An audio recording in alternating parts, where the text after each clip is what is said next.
Lucia, Lucia, Lucia. Kuna kitu kimoja tu nataka kujua kutoka kwako. Sema shida yako na kusikiliza. Siku ile ulipokuwa unapita na yule jamaa, mlikuwa serious au mlikuwa mnaigiza tu? Kwa jinsi ulivyoona wewe tulikuwa tunaigiza. Lucia, kukosea sio kosa. Lakini pale tu unapolitambua kosa na kujishusha na kuomba msamaha, ni vyema zaidi.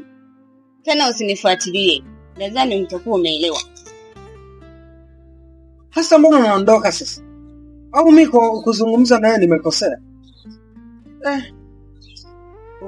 Huku ndio kuacha tu. Anyway, nikubali kila ameshapita haya na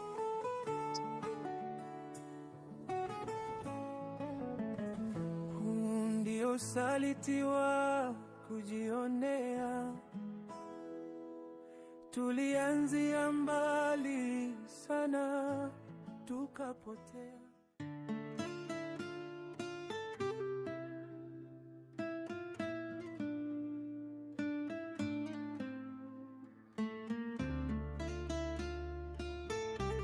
Mshukuru Mwenyezi Mungu nimeshinda poa kabisa. Ndio. Hivi, hebu tukae kwanza.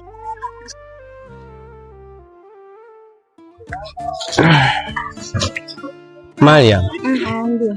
Mbona siku hizi sikuelewi mama? Nakupigia simu zangu upokei. Nikikutumia message zangu ujibu kwa wakati. Shida nini? Sina muda mwingi na kazi. Ndio maana nzako kuota vitu vioni.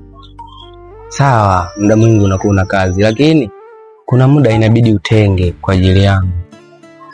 Na mimi nina umuhimu katika maisha yako ujue. Asante, jitahidi. Jitahidi basi kunijali na mimi hata kidogo Moyo wangu huwa naumia sana ninapokuona wewe uko busy tu na mambo yako nini. Hebu jitahidi basi kunijali na mimi hata kidogo. Asante, nimekuelewa, nitajitahidi. Okay.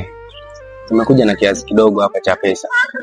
Kitakusaidia kwenye matumizi yako madogo madogo. Kwa mfano, kulipa bili ya umeme na maji na matumizi mengine. Jitahidi basi kunijali na mimi. Nakupenda sana. Asante.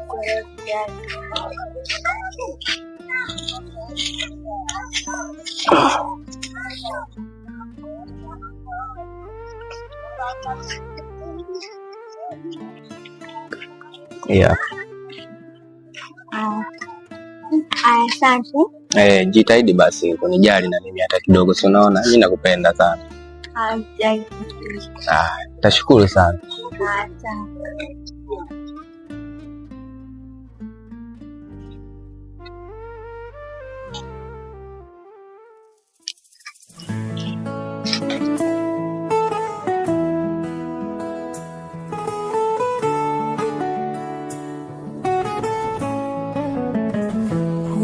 Ndio usalitiwa